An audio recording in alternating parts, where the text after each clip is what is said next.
Batalee gara hiriyaa shamarranii wajjin oollutti yoon deebi'e hiriyaan keenya shamarranii gaafa nani waa balleessu nama na gorsitudha. Nama kana dogoggorteetta deebii naan jettudha. Atis immoo yoo waan tokkotti himatte nama yaada isa jajjabeessitudha moo nama yaada keessuma qajeelaa si falmitudha. Isa yaada isa hamaa gaafa dubbattu moo nama sitti dheekkamtudha. Hiriyaan ati wajjin ooltu. Akkasuma hiriyaan ati boru gaa'elaaf naaf ta'a. Abbaa manaa koo borii naaf ta'a. Ani immoo haadha manaa ta'ee fi tan kennaa waaqayyootti naaf kenne. Kaayyoo waaqayyootti na uumeef waliin jiraannee darbina jettee namni ati yaadu namni waliin haasoftu nama akkamiiti? Oolmaan keessan maal fakkaata? Haasaan namni sun sitti haasa'u akkamiiti? Namni kun nama jireenya kee boruusiif ta'udha. Kanarraa katteeraa waan warakkina sitti odeessaa irruu sitti odeessamu waan akkamiiti? Kanaaf egaa inni kuni waan sana wajjin wal qabata. Koottuu bakka akkasidha. Anuu mana qaba, anuu birrii qaba, anuu konkolaataa qaba nama siin jedhudha. Namni kun immoo harkarraa zeeroo kan hin qabaanne booleetti gaafati galtu si eegee kan si fudhatee galee torbe tokko boodammoo akka saree kan gadi si ari'u ta'a laata. Kanaafi hiriyaan ati boruu naaf ta'a jettee waliin deemtu nama akkamiiti? Hiriyaa shamarraniitu wajjin ooltu nama akkamiiti? Kanaafi isaan kun lamaanii murteessaadha. Tokkoffaan hiriyaa shamarranii wajjin oollu baay'ee murteessaadha. Ittaan immoo namni boruu abbaa manaa naaf ta'a jennee hiriyaa godhannu sunis beekuun murteessaadha. Maaliifi yoo kana hin taanetti iddoon taanetti cabne iddoon taanetti kufnee afna otoo beeknuuti miidhamni otoo beekanii miidhamanillee yeroo hunda sammuu nama waqqasa waan ta'eef jechuudha. Otoo hin beekin gaafa dogogguru namni kana waan hin beekneef boruuf irraa harka jennee bira darbina. Waan otoo beeknu dogoggora tokko garuu yeroo hundumaa keessi keenya ittiin ceephaama jechuudha. Yeroo hundumaa keessi keenya nu waqqasa. Kanaaf egaa oolmaan keenya hiriyaan keenya nama akkamii akka taate gargar baasuutu nurra jiraata jechuudha. Kanaaf egaa qabxiin inni itti aanu immoo nama boru abbaa manaa nuuf ta'uu beekuu jedha. Hiriyaa wajjin kan wal qabatudha garuu hiriyaa fi abbaa manaan gargar. Hiriyummaa bira nama darbetu abbaa manaa namaaf ta'a jechuudha. Hiriyummaa keessatti namni kufe achittuu kufe kamimmoo abbaa manaa ta'a. Kanaaf egaa hiriyoota waliin oollu. Hiriyaa shamarranis dhiiraas gargar baasuuf nama boru abbaa manaa naaf ta'a jennee itti yaadnee hiriyaa godhanne sanas achi keessatti ilaalla jechuudha. Asitti immoo qabxiin inni itti aanu jiru nama boru abbaa manaa naaf ta'a jennu sanas sirriitti beekuu nurra jiraata jechuudha. Seera uumamaa qonna 21 kaastanii dubbifachuu dandeessu. Yaada isaa akkasumatti na ilaatee isa dubbadha. Isin immoo dubbifachuu dandeessu yeroo bal'aa fudhata waan ta'eef jechuudha. Yeroo itti Abrahaam hojjetaa isaatiin gara biyya dhaloota kootti deemiiti kaani'aan keessaa ilmi koo akka fuuneef qomoo koo keessa tanya gogoota durba taatu jedhee kaksiisee waa meeqa jedhee yommuu inni Isiyaaqii fi akka inni ilma durba haadha manaa taatuu fi akka inni dhaqeef yommuu inni itti magaalaa jechuudha. Kanaaf egaa achi keessatti nama akkamii qomoo ishii maaltu hundumtuu maal akka ta'e adda baasee nama haadha manaa Isiyaaqiif taatu akka inni fidudha kan inni kakuudhaan manaa baase jechuudha. Innis immoo nama akkasii yoo taate durba akkasii yoo taate nama bishaan waraabdu ani immoo bishaan naa kenneen jedha. Ishiin immoo ishii jettee naaf kennite gaalota koos naawoo baafte ishiin kun hojjetaa ilma hojjechiifachaa koo intaati ilma Isiyaaq ilma isaa haadha manaa isaa ta'uu dandeessi jedheetu karoora baase jechuudha. Milikkita wayii kaawwate jechuudha. Mucayyittinis immoo Ribiqaan akkuma inni jedhe hin dhufte ishiinis durba bareeddu jedha. Ija namaatti kan toltu jedha. Durba dhiirri bira hin geenye turte jedha. Kana keessatti egaa waan akka kanaa keessatti inni karoora hunda baafatee isaa booda funyaa ishiitti bituu kaayee harka ishiitti maal godhee jedha jechuudha. Waan baay'ee of keessaa qaba jechuudha. Kanaafi durba haadha manaa Isiyaaqii fi ilma gooftaa kootiif taati jedhee waadaa kakuu guddaa galee waan manaa ba'ee fi dhimmi innis waaqayyoon kadhatee na milkeessi jedhee milikkita wayii kaawwatee akkuma sanatti milkaa'e jechuudha. Ishiinis warruma kaffira isaanii gaafa taatu keessatti kayyaanni waaqayyoo keessa jiru omtuun danqu. Gaafa inni baqqaa gara gooftaa kootiin deebi'aa na geggeessaa gaafa jedhu keessatti maal jedhe amma torbee tokkoofillee nu birallee haateessu gaafa laabaan jedhu keessatti jalaan deebisee gadi siqee immoo kanaafi durbi mucayyittiinis kunoo si dura jirti kan waaqayyo biraa dhufe kanatti tolee kana bade jechuu hin dandeenyu. Kanaaf fuudhiiti ilma gooftaa keetii geessii fi isheenis haadha manaa haa taatuufi jedhani. Isheenis mataan marree mucayyoonis Ribiqaa jedhamti isheenis hin deemtee gaafa bakka deeman sana geessu akka carraa ta'e Isiyaaqis manaa gadi ba'ee jira. Marga keessa deema inni achi adeemu sun eenyu jettee gaafannaa ilma gooftaa kooti gaafa jedhuun shaashii mataatti uwwifattee jedha. Innis ishii argee gara gola haadha isaatti ol fudhatee galee ishii jaalatee haadha manaa godhatee gadda haadha isaattis maal ta'e hin jajjabaatee jedha. Kanaaf egaa namni boru abbaa manaa nuuf ta'uu nama akkamiiti? Nama nu jaalatudha. Namni kun egaa shamarran biyya Arabaa qarshii qabdi, birrii qabdi. Namni kun nama birrii koo jaalatu moo nama na jaalatudha. Namni egaa Isiyaaqii hin jaalate.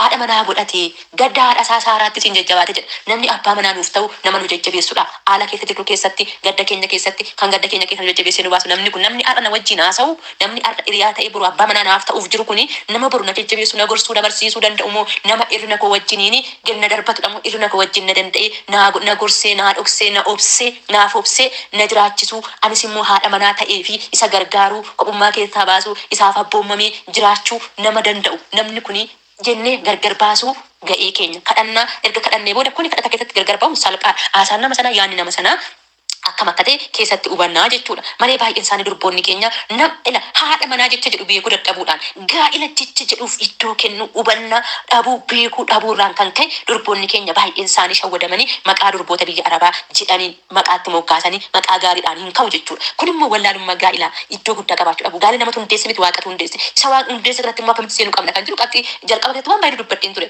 Aadaa qaba, duudhaa qaba, Oromoon safuu qaba. Kanaaf nuti immoo safuus gannee maalis gannee waanuma tapha ijoollee wayii gochaa jirra baay'ee yoo laalle jechuudha. Inni kaanii nama abbaa manaa ta'uuf beekuu dadhabuudhaan gaa'elaaf iddoo kennu dhabuudhaaf haadha manaa jechuun maal jechuu akka ta'e beekuu dadhabuudhaan baay'een isaanii walumaanaa isaanii birrii isaanii xoo barka qarshii isaanii bilbila isaanii xoo barka gaafa galan boolumatti wajjin shaat torban tokko booda akka sareetti qullaa isaanii gad darbamu. Kuni maal harkaan of salphisuudha tokko maal namni gaafa xiqqaaltu booleetti dhufee si haa dubbisu ababaa siif haa kennu garuu warra kee wajjin galu mana warra keetii kabajaan dhufee si haa fudhatu hiriyoota isaa wajjinis dhufee too. Maaliif jennaani waan guddaa dhiqqisuu baatan nama 5 4 gidduutti maatii keessaniif maatii isaa gidduutti gaa'elli raawwatama. Dirqama gabaa walitti dhaabu miti jechuudha. Kanaaf booliitti wal arganii waliin galuun inni kun salphinaa jechuudha. Waan akkasii baay'een isaanii miidiyaa irratti deddeemaa turaniiru jechuudha. Kan akka hin taaneef kabaja guddaa akka ofiif qabdan beektanii haadha manaa ta'uu jechuunis kennaa waaqayyo biraa akka ta'e kaayyoo waaqayyo biraa akka ta'e beekanii nama abbaa manaa borunuuf ta'u sana beekuuf immoo tokkoffaa hiriyoota isaallee nama barsiisuu qabaa. Maatii isaa keessaallee bakka si jaalateera taanaan maatii isaa keessaallee obbolaa isaa keessaallee nama tokko lama si barsiisuu qabaa. Isarra darbee ati immoo warra kee obbolaa kee keessaa firoottan kee keessaa nama tokko lama beekuu qaba. Baagiraawundi nama kanaa sii qorachuu qabu namni kun waanuma jedhu sana amma jedhu sana nama ga'uudha jettanii information akka sanaatiin hordofuu qabdu. Kanaaf maatii keessan beeksisuu qaba. Isaa booddee booletti dhufee yoo isin dubbisa ababaa isin kennu rakkoon qabu. Garuu gaa mana warra keessanitti yookaan mana obbolaa keessanitti galaa malee mana inni kireeffate jiru keessatti wajjin galuun kun seera miti. Maaliif jennaani makiinaa bira dhaabatee mana bira dhaabatee suura ka'ee kan kooti jechuu danda'a. Durboonni nuti gurri keenya waan dhaga'u shawwadamna. Dhiironni immoo waan ija isaanii arganii shawwadamu jechuudha. Kanaaf egaa baay'een isaanii namni karaa garaa karaa namaatiin wal baruu jira. Onlaayinii kana wal bartanii haasa'uu jira. Waan akka kana hundumaa keessatti rakkoon qabu. Garuu duuba nama kanaa qorachuuf dirqama maatii keessan keessa namni nama sana baruu qaba. Nama abbaan manaas ni ta'u sana. Dirqamaatis immoo firoota isaa hiriyoota isaa ta'u nama tokko si barsiisuu qaba. Si wajjin deemu murteessa taanaan jechuudha. Abbaa manaa siif ta'uu murteessa taanaan jechuudha. Kanaaf haadha manaa ta'uu fi nama abbaa manaa boruuf ta'u beekuun akka kanatti nu barbaachisa. Akkasuma seera uumama boqonnaa 2 lakkoofsa 21 kan jiru maqaa Yesuusiin dubbisaa dheerachaa jira gaa dhaggeeffadhaatuma jechaati jechuudha. Ndoo gara kan taarifachaa jira jechuudha. Maqaa Yesuusiin dubbisaa akkas jedha. Waaqayyo gooftaan namichi rafee akka of wallaalu godhee utuu namichi rafuu lafee cinaacha isaa keessaa tokko fuudhee iddoo isaatti foon guutee Waaqayyo gooftaan lafee cinaacha isaa namicha keessaa fuudhe sana irraa dubartii tolchee namichatti geesse. Namichichis amma reef ta'e. Isheen kun lafeen ishee lafee koo keessa foon ishees foon koo irraa fuudhame. Isheen kun namatti waan argamteef namee jedhamtee waamamtuu jedhe. Kanaafis dhiirri abbaa isaa fi haadha isaa ni dhiisa. Haadha manaa isaattis ni maxxana. Isaan lachuunuu foon tokko ni ta'u. Namtichii fi haati manaa isaa qullaa isaanii turan lamaan isaanii garuu wal in saalfatanii jedha. Kanaaf egaa namni bor abbaa manaa naaf ta'uu nama gaafa nan dhaqee jireenya isaatti dabalamu isheen kun lafee koo keessaa fuudhame foon ishii foon korraatii. Kanaafiyyuu amma reef ta'eera irruun bakka irruu guuteera jedhee nama waaqayyoon galateeffachuu danda'udha moo namuma bakka yeroodhaaf qarshumatti qabdu laalee bakka sababa garaa garaa sitti funaanee siinis jeeqee of keessaa biroo jireenya kan biraa ijaarrachuuf nama deemudha moo nama dhuguma bakka hamma reef ta'ee erga naadha manaa fuudhee reef naa ta'eera. Cinaacha koo keessaa ishee fuudhamteetu argame.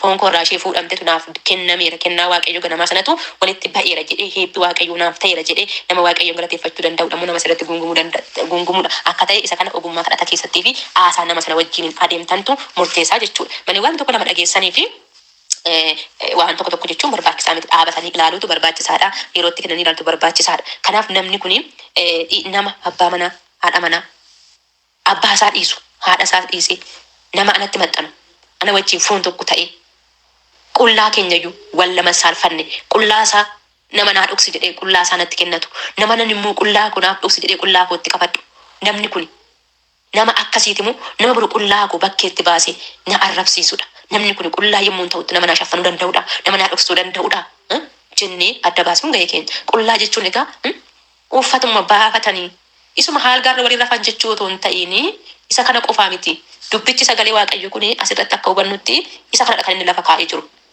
garuu qullaa uffatan too jiranii waan nuti balleessinu waan nuti dogoggorru waa'ee keenya hiriyoota isaaniitti maatii isaaniitti yoo nuti balleessine yoo nuti dogoggorreeyyuu dogoggora keenya nuu dhoksanii lakkishee nama gaariidha jedhanii nu gorsuu nuu dhoksuu nama danda'u ta'uunis immoo dabalataan sagalee kana gubbaatti na hubachiisa jechuudha bakka kanatti.